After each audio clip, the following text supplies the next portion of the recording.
अध्यक्ष जी,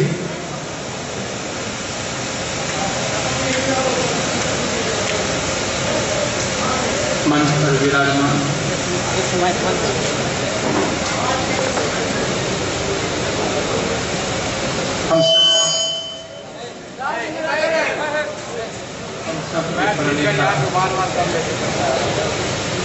हम सबके अभिभावक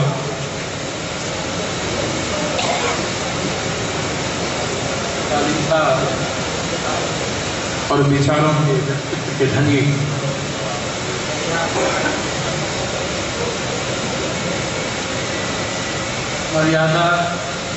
मर्यादित जीवन में जीने वाले आज के सबके बीच अजीब मेहमान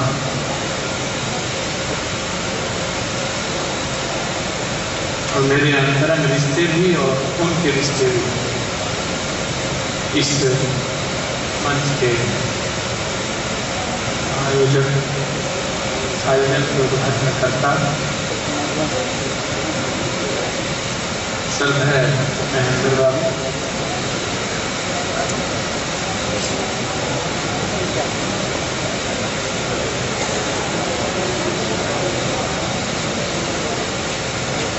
श्री कृष्ण आस्था मंच एनओबीसी एसोसिएशन के अध्यक्ष और आज के इस कार्यक्रम के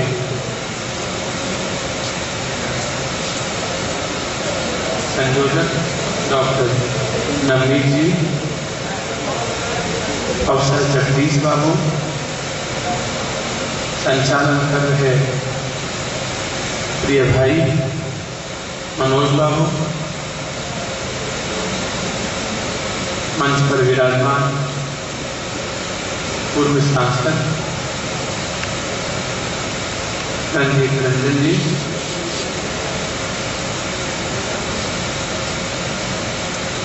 लोकप्रिय और विनम्र स्वभाव के व्यक्तित्व के धनी हमारे विधायक अफाक बाबू, मंच पर उपस्थित जिला परिषद के अध्यक्षा जी, सम्मानित नजीर बाबू जो उपाध्यक्ष भी हैं, यहाँ के मेयर साहब, उप मेयर महोदया जो बहुमित्र हैं,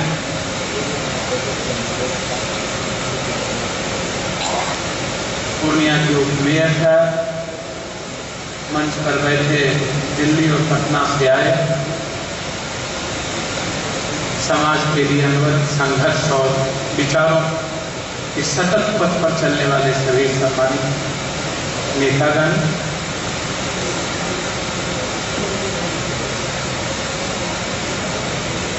प्रख्यात कई जनप्रतिनिधि साथियों, पूर्व जिला परिषद, वर्तमान जिला परिषद सदस्यगण, जनप्रतिनिधि महोदय, चुनाव लड़े शमसुद्दीन भाई, पूर्णिया से आए इसराइल भाई, सरकार जी, सभी साथी, इस हॉल में उपस्थित श्रद्धेय और सम्मानित हमारे अभिभावक, सभी बुद्धिजीवी, शिक्षाविद महोदय, अग्रस्थ भाइयों, मेरे अनुरोध सभी पार्टी के सम्मानित पदाधिकारीगण, सभी पार्टी के सम्मानित नेतागण, छात्र, एमसीआई या अन्य पार्टी के सभी छात्र नेतागण, सबका नाम लेने में दिक्कत होगी, युवा शक्ति के साथियों और कटिहार जिला के तमाम इस संयोजक मंडली के सभी सम्मानित संघर्षी विचारों के प्रति और अपने समाज के प्रति हमेशा सतत प्रयत्नशील रहने वाले सभी संयोजक साथियों, जो नवनीत जी, जगदीश बाबू या जो लोग हैं, जो भी प्रोफेसर यहाँ हैं, इस वक्तागण हैं, लंबा समय लगेगा नाम लेने में, मैं उन तमाम ऐसे लोगों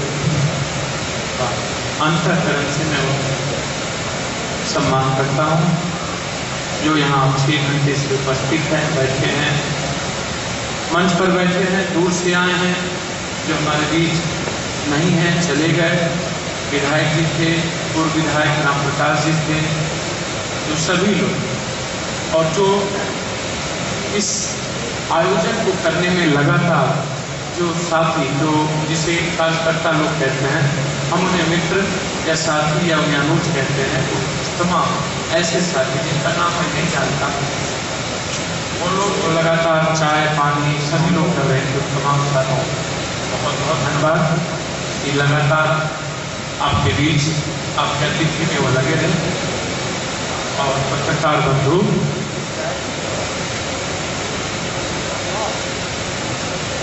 श्रद्धांजलि सभा और मंडल जी की जयंती एक ऐसे व्यक्तित्व के लोग जिनके बारे में आप सभी लोगों ने बड़ी संजीदगी के साथ, संवेदना के साथ अपने मुखर वक्ता के रूप में अपनी व्यथा अपने सबके बीच रखा। एक ऐसे ऋषि, एक ऐसे महामानव होते हैं जिनकी कीर्ति, जिनके विचार और जिनके द्वारा मानवता के भीतर नैतिकता और आध्यात्मिकता के साल को अपने जीवन पद को आगे बढ़ाना, मानवता के राह समाज में शोषण और दुख के लिए लड़ता हो, जिस किसी ने लड़ा जिंदगी के हर मोड़ 12,500 वर्ष, सदाशिव का काल हो, श्री कृष्ण का काल हो, बुद्ध का काल हो, मोहम्मद का काल हो, जसीस का काल हो, या वर्तमान काल हो, या नानक का हो, या गुरु गोविंद जी का हो, जिनको भी हम आज याद करते हैं या श्रद्धांजलि देते, वह निश्चित रूप से असाधारण व्यक्तित्व, साधारण व्यक्ति से ऊपर असाधारण व्यक्तित्व के लोग। और बीपी मंडल जी के बारे में मैं सबसे पहले अपने अंतःकरण से उन्हें श्रद्धांजलि, विश्व मां करुणा जैसे हमारी मां मदर टेरेसा, उसी तरह एक ऐसे पिता जिन्होंने हमारी आवश्यकता को महसूस किया और हमारी उम्मीदों पर विश्वास के साथ खड़े हुए और एक सुंदर राह को बनाने के लिए अपनी जिंदगी दूसरों के लिए जीने की ताकत, दूसरों की जिंदगी में अपनी जिंदगी महसूस की, वैसे व्यक्तित्व के लोग जो आज नहीं है। 96 वर्षों 96 उनकी जो आज जयंती मन रही है, उन्हें सभी लोग श्रद्धांजलि देते हैं। अंतःकरण से ही देने आए हैं जो 6 घंटा बैठे हैं। निश्चित रूप से उनका मन, उनका आत्मा उनके प्रति जो नहीं है, समर्पण भाव से है। आप अंतःकरण भाव से यहाँ हैं, तो हम सब मिलकर आज ऐसे विभूतियों श्रद्धांजलि देते हैं। हम उन्हें नमन करते हैं, प्रणाम करते हैं। और श्रद्धांजलि का मतलब क्या है? या किसी भी व्यक्ति के व्यक्तित्व को यदि हम तस्वीर लगाते हैं या उनके जीवन या मरणोपरांत हम उसे याद करते हैं, या अपने घर में अपने पिता की तस्वीर हम लगाते हैं, तो उसके कारण क्या होते हैं? उनके कारण होते हैं कि जिंदगी के हर चीजों को सीखना, उन्होंने जिस तरह के जीवन को मुझे बनाया या जो राह हमें दी, उस राह पर चलना। हम हमेशा जब हमारा मन, जब हमारा विश्वास कमजोर पड़े, जब हम कहीं न कहीं बुराइयों के राह की ओर चलना चाहें, हमारी राह बन जाए, तो हम ऐसे लोगों को याद कर अपने जीवन को बदल दें। तो श्रद्धांजलि आज उसी रूप में कि हम सब आज जिस ऋषियों की, जिस महामानव को श्रद्धांजलि देने आए हैं, उनके व्यक्तित्व को तो हम आप नहीं ले सकते हैं, लेकिन उनके व्यक्तित्व के राह पर चलकर उनके विश्वास को और उनके बताए रास्ते को और उन्होंने जिन मानवता के लिए लड़ाई लड़कर संघर्ष करके अपने जीवन की जिंदगी को अंतिम तक जीने की एक इच्छा की, और ऐसे लोगों को श्रद्धांजलि हम इसलिए दें ताकि जो उन्होंने एक राह बनाया और जो राह आज तक रुका हुआ है, उस राह को मंजिल तक पहुंचाना ही आज बीपी मंडल जी को असली श्रद्धांजलि होगी, और उन्हें हम सही श्रद्धांजलि दे पाएंगे जब हम उनके राह पे मंजिल को उन तक पहुंचाएंगे।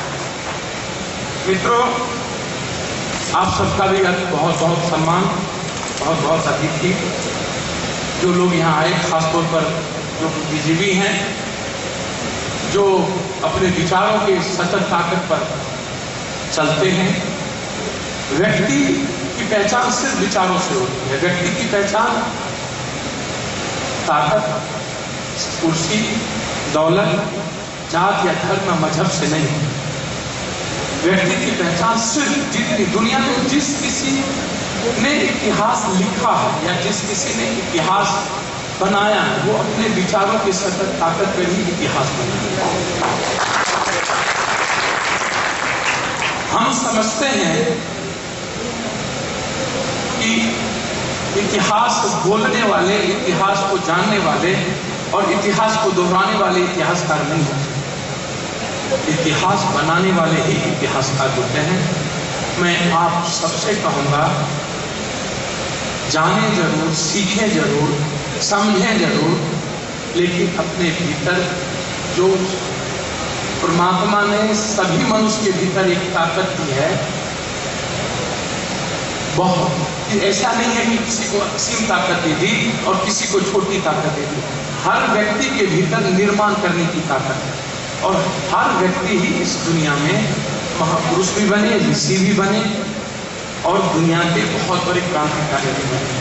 तो यहाँ हॉल में बैठे हुआ हर व्यक्ति के भीतर ऊर्जा है। हर व्यक्ति अपनी ऊर्जा को समझ सकता है, महसूस कर सकता है, और अपनी ऊर्जा को समझकर अपने भीतर की जो उसकी असीम ताकत है उसको समझकर एक इतिहास लिखने की ताकत अपने को बना सकता है। आपको इतिहास लिखने वाला नहीं, इतिहास बनाने वाला होना चाहिए। इतिहास पढ़कर और इतिहास जानकर आप किसी तरह के इतिहास नहीं बनाते। इसलिए हम समझते हैं कि इतिहास को बनाना हो, और हर व्यक्ति के भीतर ये क्षमता है। चाहे वो कृष्ण हो, उनके लिए कोई किताब नहीं, चाहे शिव हो, जिस किसी की आप आराधना या पूजा इबादत करते हैं, उसने ना तो किसी गुरु से कुछ सीखा, ना तो कोई मंदिर मस्जिद गुरुद्वारा गए, और ना ही कोई किताब पढ़ा। उसने अपनी जिंदगी को जिस तरीके से समझना और जिस तरीके से अपने भीतर की ऊर्जा और उस ताकत को समझने की कोशिश की, और जैसा उसने निर्माण किया जिंदगी को, उसी तरह हम उसे महापुरुष, भगवान, ऋषि या दुनिया के क्रांतिकारी के रूप में उसे समझते चले। इसलिए ना तब कोई मंदिर या वेद का कोई जगह था, ना किसी कुरान और बाइबिल का जगह था। जब ऐसे महापुरुष आए, उस वक्त लिपि भी नहीं, वर्ण का भी, अक्षर का कोई मतलब नहीं था समाज में। ऐसे लोग की आज हम ऐसे ऋषियों को याद करते, महापुरुष को याद करते, तो जब हम उन्हें याद करते हैं तो फिर आप में क्या वो ताकत नहीं है? क्या आपके भीतर वो संपूर्ण संभावनाएं नहीं है? क्या आप उस संपूर्ण संभावनाओं की बदौलत समाज सुंदर नहीं बना सकते? क्या आप अपनी संपूर्ण संभावनाओं की बदौलत नैतिक ताकत, एक मोरल ताकत, क्या आप अपने भीतर नहीं पैदा कर सकते हैं? क्या आपके भीतर क्या नहीं है? आप हमेशा इतिहास मंच पर बोलते हैं। आज हम भी आए, हम थोड़ा हमारा हमेशा स्वभाव रहा है इन चीजों। श्रद्धांजलि पे आज नहीं तो नहीं थी, श्रद्धांजलि को देखते आज 67 सालों में, उसके पहले किसकी श्रद्धांजलि नहीं थी? कौन लोग याद किए गए? अभी संजय जी नौजवानों की में क्रांति की बात कर रहे थे, बहुत सारे लोग की बात कर रहे थे। क्या रोने वाली जमात और भीड़ क्या कभी क्रांति कर सकते हैं क्या? आज तक हुआ है क्या? ये जो हम लोग रोने वाली भीड़ बैठे हैं, और प्रोफेसर राम प्रकाश महतो जी कह रहे थे बुद्धिजीवी को जगाने का काम किए, इस मीटिंग को बुलाया।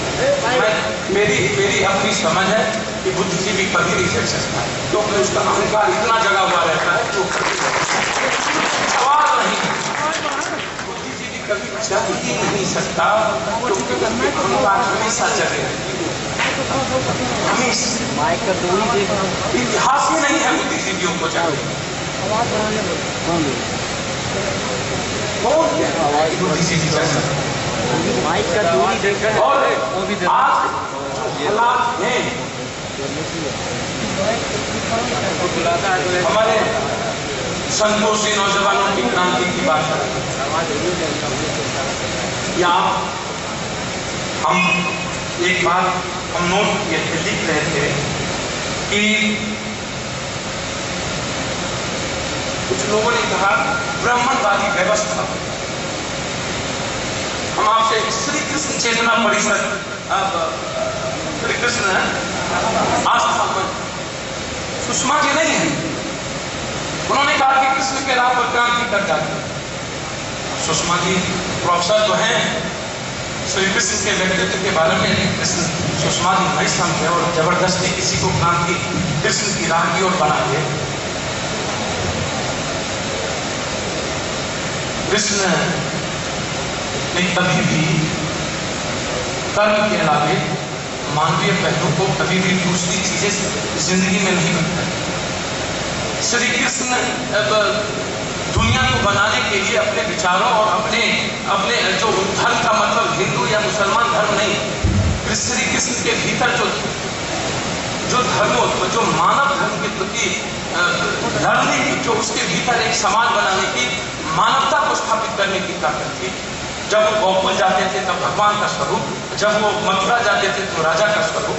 दो स्वरूपों में श्री कृष्ण सिंह, भगवान श्री कृष्ण को आप जिस रूप में लीजिए, मैं कोई कहता है यादव, मैं कहता हूं मैं नहीं मानता भगवान कभी यादव या तो जात कैसे हो। श्री कृष्ण की उक्ति जिस तरीके से सुषमा जी ने आप ताली भी बजाई, जिंदगी में श्री कृष्ण ने जिस तरीके से गंधारी, छोटी सी बात मैं आपसे पूछना चाहता हूँ या जानना चाहता हूँ, मेरी जितनी समझ है मैं उसी पर आना चाहता हूँ। मैं किताबों की समझ में मैं नहीं खोना चाहता। A+B² से मेरा कोई लेना देना, या जो अम्बेडकर जी ने किया सब किया उससे भी मेरा कोई लेना देना। लेकिन मैं जानना चाहता हूँ कि कृष्ण को गंधारी ने श्राप दिया कि तुम अपने सखा को ही समाप्त कर रहे। क्या मानवता की रचना के लिए श्री कृष्ण ने गंधारी के श्राप को कभी दिल में लिया? संपूर्ण सखा समाप्त हो जाए, लेकिन कृष्ण जिस राह के राही थे, जिस विचारों पर और जिस धर्म की को धरती पर लाना चाहते थे, क्या कृष्ण ने कुछ समझौता किया? और यहाँ बैठे लोग परिवार और जात से बाहर जा सकते हैं। एक भी आदमी कहां से कृष्ण की क्रांति हो जाएगी? कौन ले आएगा कृष्ण की क्रांति? और कृष्ण चेतना परिषद, कृष्ण तो विराट स्वरूप है। कृष्ण तो कभी गोवर्धन उठा करके लोगों को बताया कि इंद्र की पूजा करना बंद कर। यदि जो मानवता के खिलाफ है उसके खिलाफ क्रांति कर। उसी तरह जमुना में सर्प का वध करके कृष्ण ने दुनिया को बताया, यदि सर्प के कारण जमुना के किनारे रहने वाले मानवता को कहीं कष्ट है तो सर्प को जीने का कोई अधिकार नहीं। उन्होंने वध किया, दुनिया को बताया ये कर्म है। कृष्ण ने स्पष्ट रूप से साथ दिया था जिंदगी में, जो परमात्मा ने जिस निर्मल रूपी मानवता का सृजन इस धरती पर जो सुंदर चीजों में किया है, जो ऐसे चीजों को दुख देता है या जो मानवता को भय के वातावरण में रह करके अपनी पूजा सिखाता है, उसके खिलाफ हमेशा कर्म करके तुम विद्रोह करो। तुम्हारा कर्म है गोवर्धन उठा करके बरसात करोगे ना, और तुम्हारा कर्म है यदि नाक के भय से तुम पानी दूसरे जगह लाते हो तो उसे बंद कर मानवता की रक्षा के लिए काम करते हैं। कौन आदमी हम लोग जिस मंडल कमिश्नर जिस कोर्ट की जितनी बातें तो सभी लोगों ने की, हम उसमें नहीं जाना चाहते क्योंकि मैं जानता हूं हजारों वर्ष कृष्ण के काल से ही यदि हम बुद्ध के काल में आए, सबसे पहले तो संतोष जी मंडल कमीशन या किसी तरह की कोई भी योजना या कमीशन किसी व्यवस्था को समाप्त करने के लिए नहीं होता। ब्राह्मणवादी व्यवस्था या हमेशा कोई व्यवस्था आती है एक मजबूत व्यवस्था को बनाने, एक मजबूत व्यवस्था के लिए को जिंदा करने। किसी व्यवस्था या किसी जाति को खत्म कर कोई व्यवस्था नहीं लाया जा सकता। एक अपनी व्यवस्था, जिस व्यवस्था को मंडल बीपी मंडल जी ने जिस तरीके की व्यवस्था की समाज के उभरने की, मेरा उसमें इतना ही कहना है कि यदि किसी व्यक्ति को 5 महल में रहने का अधिकार है तो उनको हमें यह बताना चाहिए कि हमें भी 2 महला में रहने का अधिकार है, हमें 2 महला में ही रहना चाहिए। हम तुम्हारे महल को तोड़ करके 2 महला नहीं बनाना चाहिए, लेकिन हमारी भी इच्छा है कि हम 2 महल में रहें, 3 महल में रहें। हमारा यदि 3 महल 5 महल बनता है तो आप उससे कष्ट ना करें, लेकिन इसी व्यवस्था को खत्म करो और एक नई व्यवस्था लाओ। मेरी अपनी समझ है कि न तो शिव ने ऐसा किया, न कृष्ण ने ऐसा किया, न बुद्ध ने ऐसा किया, न कबीर ने ऐसा किया, न नानक ने ऐसा, न मोहम्मद ने ऐसा, न आज के डेट में किसी ने ऐसा नहीं किया। इसीलिए आप जब कुछ बोलते हैं तो इस बात का भी ख्याल रखिए कि हम अपनी बात को करें, अपने अधिकार की लड़ाई को न करें और अपने अधिकार और जंग की लड़ाई में यदि कोई मेरे अधिकार की लड़ाई में बीच में बाधक होता है तो कृष्ण ने कहा है कि तुम उससे जरूर लड़ो, वहां माफ मत करना, वो लड़ाई हमेशा लड़ो।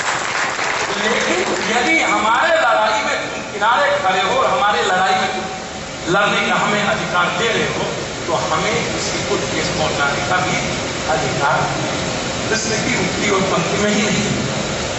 हम लड़े, हम अब आप कहिएगा कि हम क्यों इस तरह की बातें करते हैं।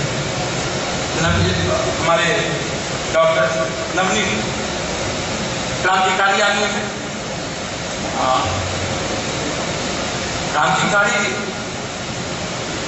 नवनीत जी माफ करिएगा, वो विनम्र चीजों से एक बात हमें बताइए। 67 साल जिस वक्त आजादी को पहले जब आजाद हुआ था हिंदुस्तान, उस वक्त हमारी आबादी 32 से 43 लाख।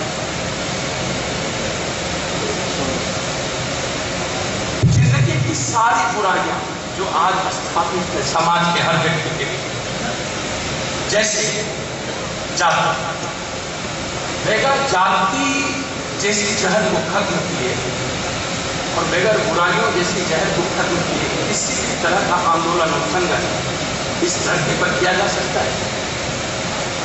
आज हिंदुस्तान में सर्वे 87% हिंदुस्तान के बूढ़ा बुढ़ी माता पिता अपने बच्चों के साथ नहीं रहना चाहते। ये भारत का सर्वे, क्योंकि अपने अंतिम उम्र में वो फ्रीडम चाहते हैं, मुझे भी जीने का, जैसे मैंने बच्चों को फ्रीडम दिया वैसे मुझे भी बच्चे हमें फ्रीडम दिया हर तरह के। और आज वो अपने बच्चों के साथ नहीं जीना चाहते।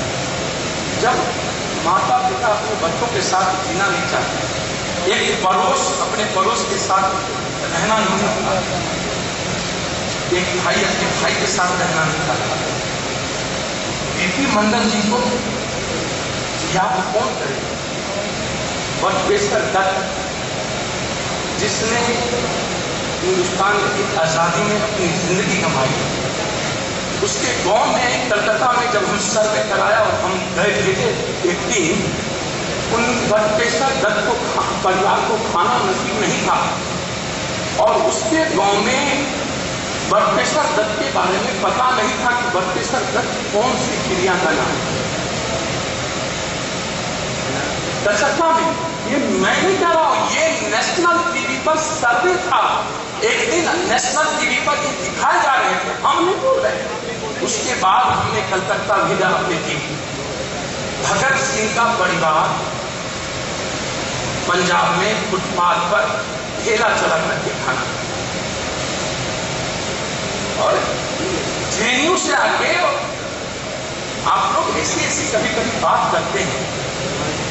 विवेकानंद को 32 लाख आबादी में जब बुराई का अभाव नहीं था, भौतिकता का युग नहीं था, अर्थ का पराभव नहीं था, तब जब विवेकानंद को एक लोग नहीं मिला, 1.25 करोड़ 1 अरब 25 करोड़ आबादी में जब बुराई अनंत अनंत अनंत अनंत जहर के तरह नष्ट और खून में समा गया हो, तब क्या एक क्रांतिकारी इस हिंदुस्तान में मिल जाएगा? ये संभावना मेरी समझ में तो नहीं है।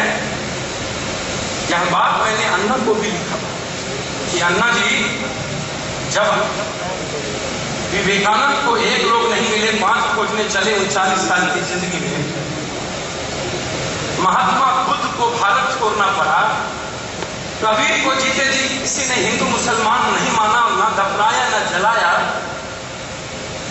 नानक को जीते जी अपने ही जब उन्होंने एक फौज तैयार करने का निर्णय लिया और समाज को इकट्ठा करके एक दिशा देने की बात कही, उन्हें ही विद्रोही बना दिया समाज ने। हर विद्रोहियों को क्या इस देश के समाज ने कभी बख्शा है?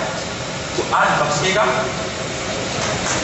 आप हमें इस बात को बताइए, कौन से बुद्ध ने जिन चीजों की संरचना या जिस चीजों को समाज में स्थापित करने की बात कही, बुद्ध कौन? क्षत्रिय? दिनकर कौन थे? भूमिहार? क्या दिनकर की कल्पना नहीं थी? क्या दिनकर ने नहीं कहा था कि तुम आज जग जाओ, अन्यथा नहीं जगो तो एक दिन पिछड़ा जगेगा और तुम्हारे सर पर लाठी चलाएगा? मैं एक बात हमेशा डॉक्टर साहब आपको कहूंगा, डॉक्टर दिनकर या रिंग, किसी की भी कथा, किसी की साहित्य में जाइएगा तो शायद आप देखे होंगे बीबीसी ने या कल तहलका में पढ़ लीजिएगा, परसों के हिंदुस्तान में साहित्य में पप्पू हमारे खिलाफ आज 1 महीने से पूरा देश क्या क्या लिख रहा है, वो जरा पढ़िए।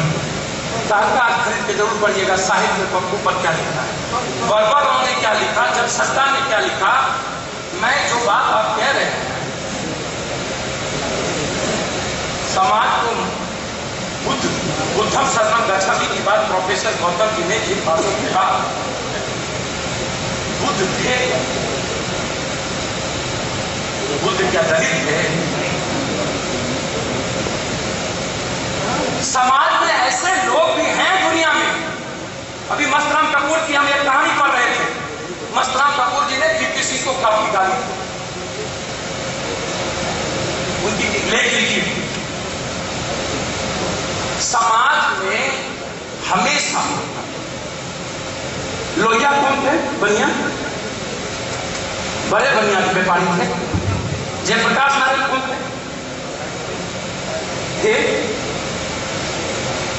फिर हम अपने उन महापुरुषों को भूल कर वर्तमान में एक बात, मिल्खा सिंह की पिक्चर आई है, उसमें एक चीज कहा गया, जरूर सब लोग देखिएगा मिल्खा की पिक्चर, उससे वर्तमान नौजवान जरूर प्रेरित होंगे, मैं जरूर आग्रह करूंगा। और आमिर खान का सतमेव जैसे 12 एपिसोड जरूर नौजवान को दिखाइए, यदि ज्यादा नौजवान को सुंदर बनाना चाहते हो। मिल्खा की पिक्चर में जब आजादी के वक्त पाकिस्तान और हिंदुस्तान में कटुमार हो रहा था,